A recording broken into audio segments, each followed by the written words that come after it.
Welcome everybody to the 6th session of the Habitech Insider podcast. Today we're here at the Smart Home Garden with Alex from Potter's Home Digital and Gio, our Sonance specialist.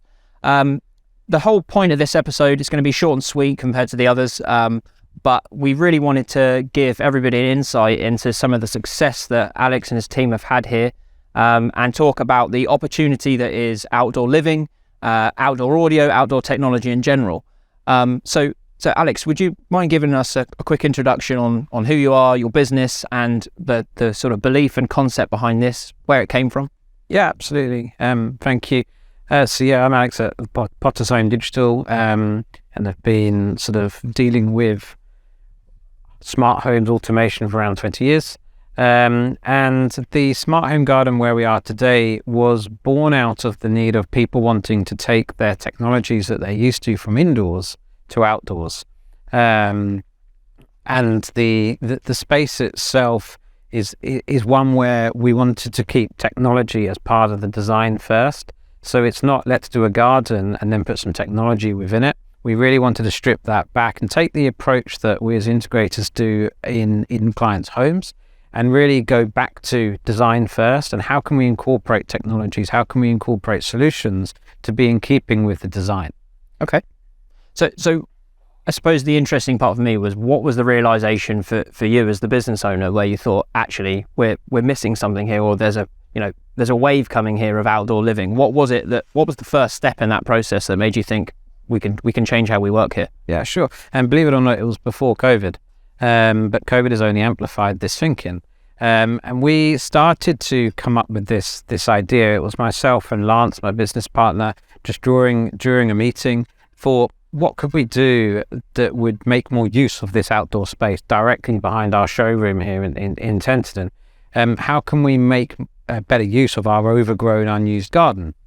So we actually approached somebody that we both know, a Chelsea award-winning designer, and approached Laura and said, Laura, what could we do in this space to actually allow us to showcase some other technologies, but also make it a nice space to actually be in as well, and maybe take clients out. We were starting to expand. We thought about a garden room as an office and to have other space.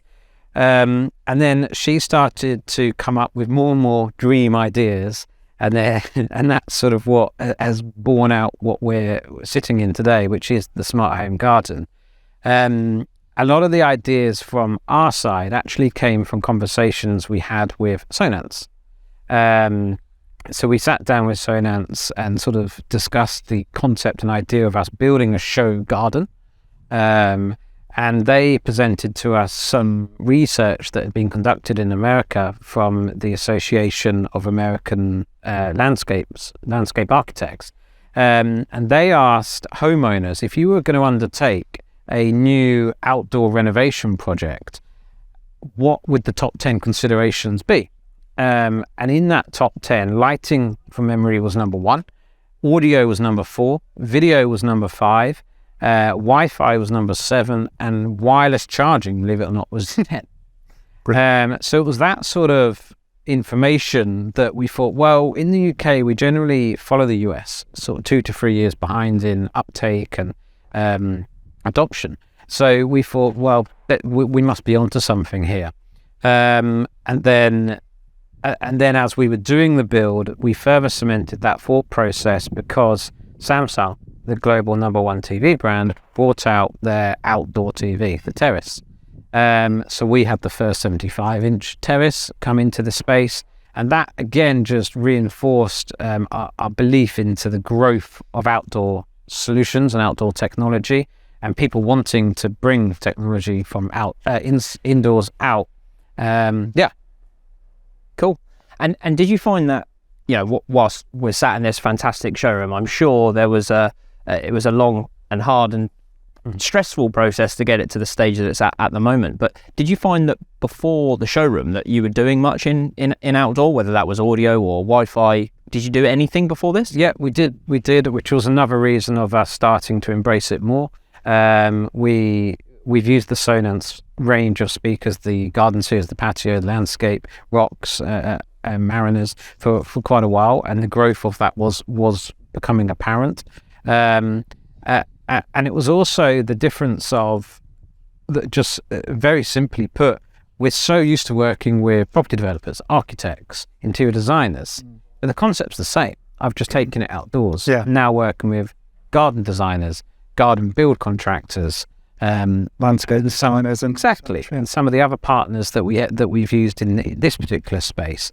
So that the thought process is the same. We're just now doing it outside. And what COVID has really done is drive the homeowners understanding that the garden is the room they'd forgotten in the home.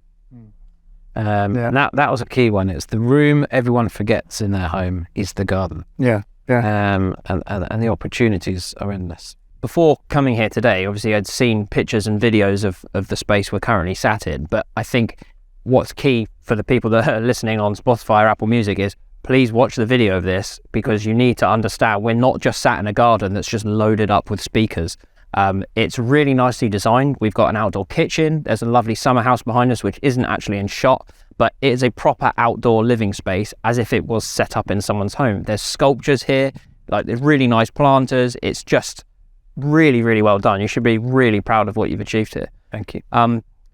Gio, give us some perspective. Obviously, you've worked with Sonance as our representative of the brand for a long, long time, but from your point of view, you're managing and helping integrators across the UK with projects.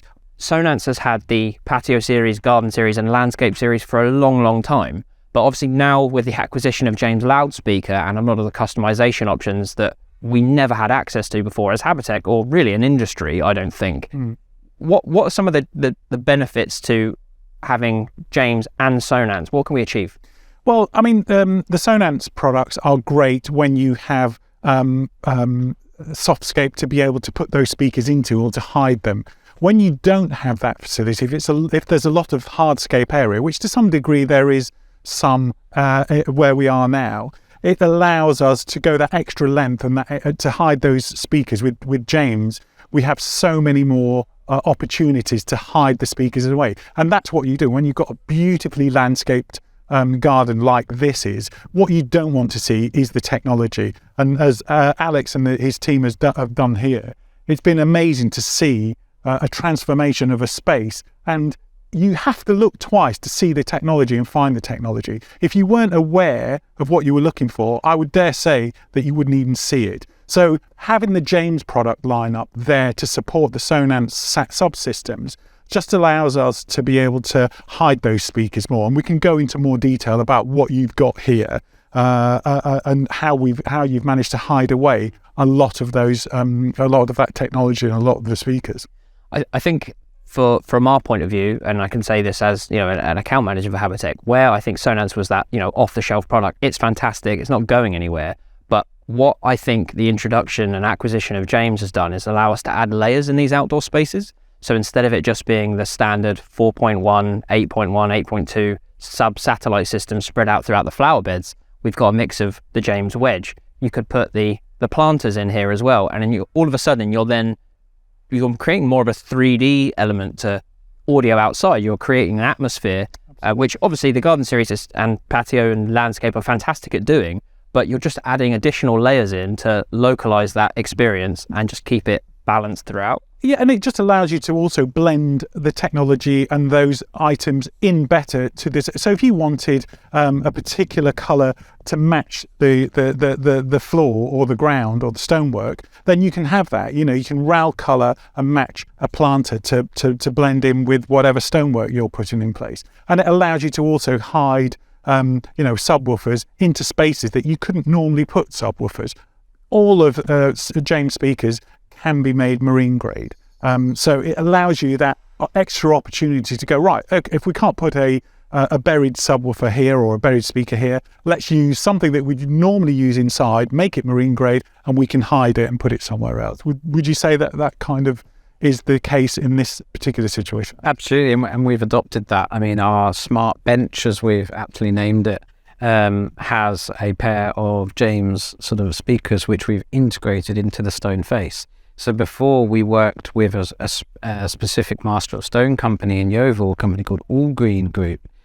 Before they actually made the cutout for the James speakers, we took an image of the stone face, exactly where the cutout was going to be, and we've hydro dipped the speaker grill with James. So James, obviously, we're using their service, hydro dipped the speaker grill, and we've matched that to the face of the stone, which you can see obviously at the back here. So it's given a complete solution, and for us, we've called it the smart bench because it's got lighting within. There's audio, and just in front there's a same piece of stone that's a water feature that we've automated as well. So it's sort of a nice trio of products to cover lighting, sound, and water.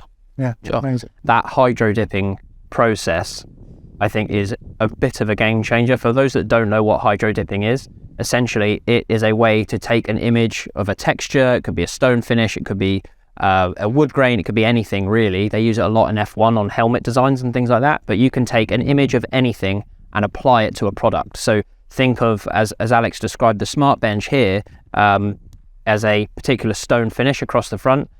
It would allow you to put the stone finish on the face of the speaker grill to make it as seamless as possible.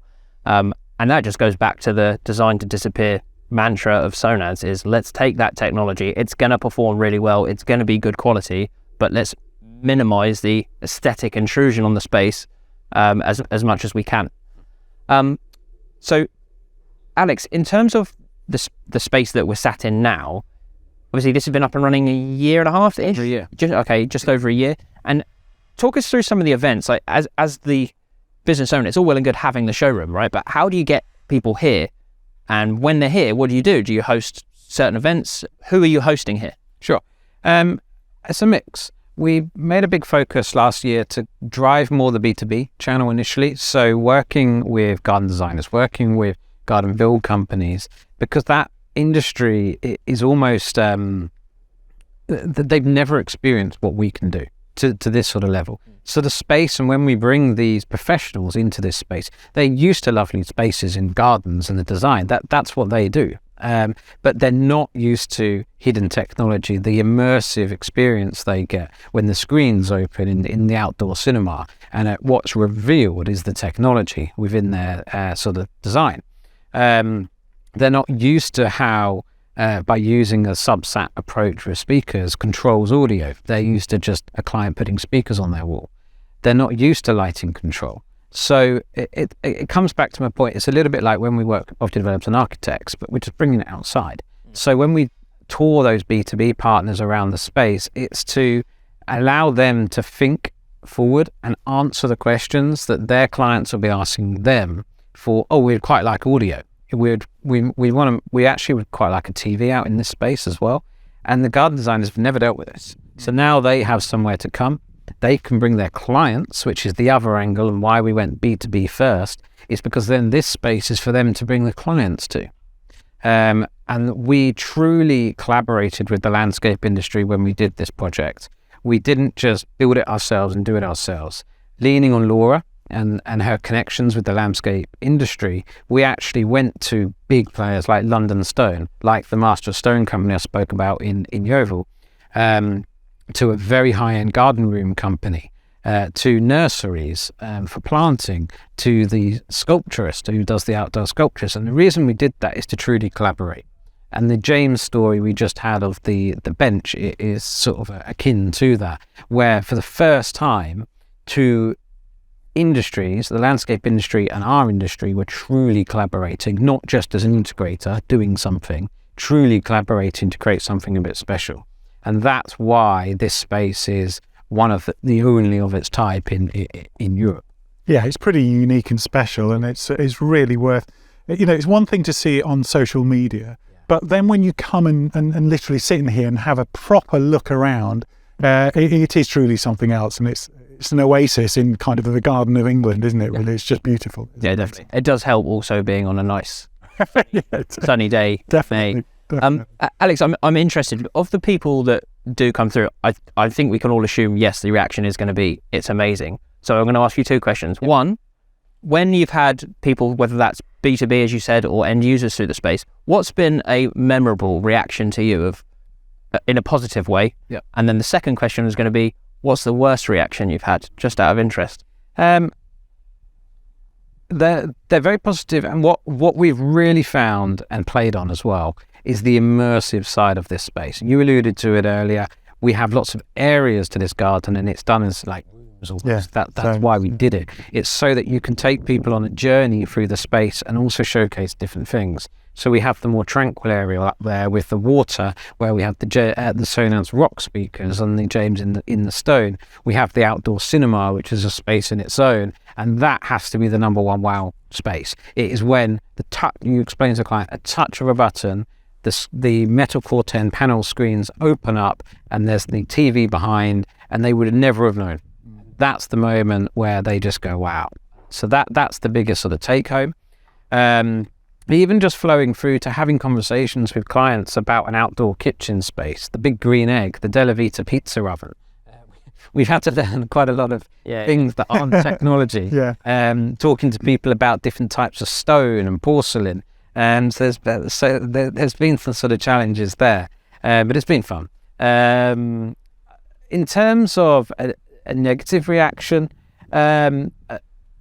the only worry, which is a great one when it comes, as the question is, I'm just going to disturb all my neighbours. So it's perfect, because as we all know, it's easy just to overcome that quick objection of the story from Sonance. And why we use satellite speakers. So if a big concern is, this is great, but I'm going to just disturb my neighbour, and no. Yeah, localized directional audio. I think probably as an industry, well, not I think, I know as an industry, we're really guilty in outdoor and in cinema of putting the end user in, crank it to 18, 90. 11. Crank it to 11, 120%, and go, doesn't that sound amazing? Because we hear this stuff day in, day out, and there's a reason we're in this industry, is because we enjoy it, we're passionate about it. But the reality is, very, very rarely do these systems ever actually get used like that, especially outdoor audio. It's such an environmental, atmospheric background noise that it's always at really low, comfortable listening level. And when I demo these systems, I always find the best reaction is when you just have it on in the background and you just start talking to them. How do you use the space? And then at the end of the conversation, you get them talking and engaged. You go, well, did you notice that actually it's already on? It's just a really nice, comfortable level. That's background noise. And then all of a sudden, that you're as you say, you're rightly turning the negative into the positive. This isn't even disturbing you, and you're 2 feet away from me. It's not going to disturb your neighbour 30 feet away. It's that even balanced coverage that we always a mantra that we always talk about. And it's and like you say, when you show them that analogy, they go, oh yeah, I hadn't even realised, and yet I can still hear. We're having this lovely conversation, but I can still hear the detail in the music. Isn't that amazing? Yes, that's because we have a buried subwoofer, a hidden subwoofer, and lots of smaller speakers around the whole perimeter. So no matter where you are, you're always going to get that nice, even, balanced coverage. You don't need to turn it up so the people at the end of the garden can hear it better. That's I actually really like the Mariner demo that you displayed earlier. So for those that can't see, down the other end of the garden there is a pair of Sonance Mariner outdoor speakers. There is absolutely nothing wrong with it. It's a fine solution, but Alex has very cleverly set it up here so that he can say, right, well, this is what normally happens. We mount a pair of speakers up on the house. This is what it sounds like from this far away, and we're about, how far would you say we are? 30 feet? So ish. And obviously that is going to disturb the neighbours. And then localised here in this extra room, as you say, the Garden Series system comes on and it's just a completely different experience. It sounds better, it's localised, and you're not going to be disturbing those neighbours. Alex, would you mind giving us a bit of a walkthrough of some of the solutions that you have on show here? Yeah, absolutely. The space here has actually got 10 audio zones. We've got the dedicated outdoor cinema. There's 36 circuits of lighting. We've got Dahua cameras doing smart security using perimeter AI. We've got access control and our private gate access. And then into the garden room itself, where we're using the Sonance Invisibles. If the Garden Series and the likes weren't discreet enough, we can show them completely invisible. But also in the garden room, we can then start to have conversations with clients about actually how you use a space, how you use your garden room, and the growth of working from home and people using garden rooms to work. But then actually wanted to use that space of an evening for entertainment. So we're using DALI 8 and color temperature control. So we can change the space from day and working. It might be a rainy, gloomy day, so we can boost that to sort of a nice bright white and give the focus. but at the same touch of a button, we can change that to a very warm white and have it as a cozy, entertaining space, which has proved really, really popular. And then we combine that with the story of controlling natural light with the Lutron shades across the big bifold, and the discussions about fabric choice and why we've chosen a darker fabric to preserve views and not a white fabric, which would be very glary when you're working in that environment. So it's more than just the garden technology. It's about the way people live, people's lifestyles, and we can demonstrate that as we go through the spaces into the different areas, and just educate in a very non-direct way what's possible. Give people the opportunity to discover these experiences and solutions that they haven't seen elsewhere.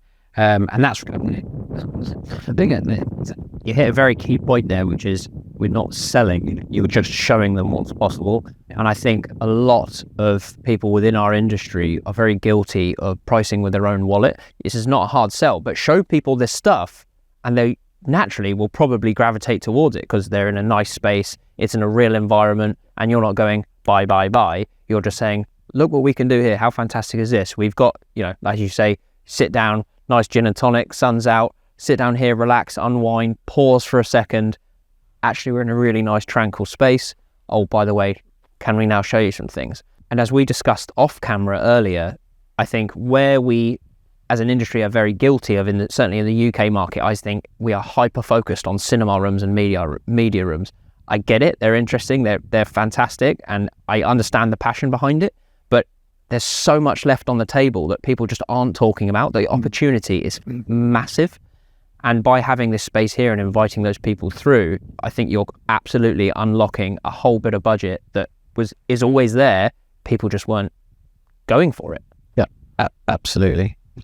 Quickly. As you said, it's that extra room that people don't actually think about. I think maybe that's unfair because now, since lockdown, I think people have realised the value of the outdoor space, and now people are wanting to invest more in that outdoor space. So we've certainly found as an industry that people are prepared to kind of invest more and more into that outdoor space. And, they're maybe not going to have every element of what you're showing here, but they may take one or two bits and go, yeah, we like that. Yeah, that's great for us.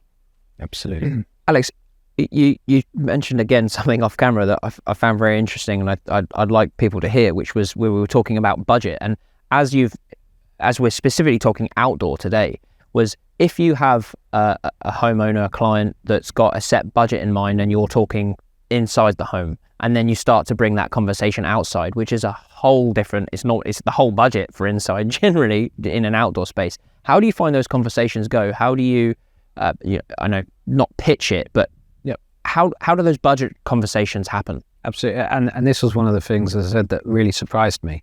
I thought clients would come and see this space, be coming to us to talk about their new build home, to talk about the automation and AV going into that space, see this space and go, oh, I need to do that, and spend their budget doing some of the outdoor activities as well. But what it's actually done is growing the budget. They've not tried to squeeze it and add garden bits in and squeeze the home. They've gone, oh, we want to add that as well. So it really has clarified that people do separate what they spend indoors and outdoors. So we're almost getting two bites of the cherry. Yeah. Amazing. And I do genuinely feel that everybody wants a nice outdoor space. Yeah. Not everybody wants a media room or a cinema room. That's maybe not, they personally don't see the value in it. I think nearly everybody without fail wants a lovely outdoor space. So why wouldn't you make that the best it can be? And also, I think people realize and actually have a clearer understanding that outdoor landscape spaces do cost a lot. Yeah, absolutely. So they've already got that expectation that when they start to look at these things, that that they're going to be paying quite a bit for something. Yeah. This is not going to be a quick cheap thing, so they don't get that shock. Yeah. And sometimes when you do present some things to clients, they're like, wow, I had no idea it was that expensive. But outdoor, they're almost used to it, because coming back to like marine grade products, and when you go outdoor and you start doing landscape projects, everything is of that ilk. Yeah. So when we introduce something, it doesn't come as such a shock. Yeah, and it must be nice when you hold one of your events, maybe to your clients, and they come out and spend time in this area, and they experience that low-level kind of lovely quality music, having a glass of wine, the lovely lighting in the evening and things like that, that they kind of having a bit of a dress rehearsal. This is what you could have, and they appreciate the value of it. Yeah. So it must be amazing to and it's selling lifestyle. That's selling the key to our industry, really. It's to sell that lifestyle, and this space allows them to really do that and feel at home. And we have clients who just go, I've been trying to sort this out. We know our clients are super busy, and they just go, I've been trying to sort this problem for a while. I just want an outdoor kitchen. I love the seating. I want that. And because of our approach with actually collaborating with partners, we go, well, that's from X. Oh no, that's from that. We bring all this together for them, and they just go, I just want that, and that. And the space allows them to discover these possibilities, to discover, what can be done, because the clients who come, they don't know. They don't know what's possible. Yeah. And then they'll never have it all. Coming back to your point, a lot of clients don't just have everything, but they will start to go, I really want the audio, or actually I quite like the TV up there. I need Wi-Fi. And then we have the conversation where we can go into the house and talk about, well, you need to sort your network, talk about other things as well. And do you find in the outdoor space, are you often too late to the table? Because obviously a lot of these solutions, fantastic as they are, it's not an easy retrofit, right? Making sure all the cabling is in, making sure your lighting cabling is in, it's almost like first fix of outdoor space, right? Do you ever find that you're too late for that? The project's too far in? Yeah, but we get those same challenges indoor. The advantage we do have here with outdoor is people generally come to the realization we're about to do a bigger landscape project. It's not, we're doing this room up now, and the house is done, but they just want to start adding bits. So it becomes more destructive in a home and messy and dirty. In the garden, there it's more right. We're going to completely re-landscape. But yes, of course, you get people who come to the space who have got something complete, but we can still find solutions for them. Amazing. Yeah. And do you find if say the project is that far on, or maybe it's a bit more finished, do you find they're almost prepared to be a bit more lenient and destruct a little bit to get the solution they want in? Absolutely. And I think it's purely because it's outside, it's not in their house. That's the only reason I could give. Cool, brilliant. So Alex, how have you found the smart home garden has been received within the industry? It's taken us by surprise, if I'm honest. Both the landscape industry and our own industry, we've won awards in both. Some of the highlights obviously being CEDIA. So we won an excellence in innovation and best showroom with sort of CEDIA at the last awards. And to build upon that, actually, Charlie, we're now working with CEDIA to help them produce the CPD for outdoor technology. So that there's a CPD dedicated to design-led outdoor technology solutions. And we've done a lot of work with them on that, and looking forward to that sort of coming out. Alex, thank you very much for having us here. It's a fantastic space. I'm really pleased to have finally seen it in the flesh. I think you should be absolutely proud of what you've achieved here. It's a fantastic space, and thank you very much indeed for your time. And that's it. We'll see you in the next one. Yeah. Cheers.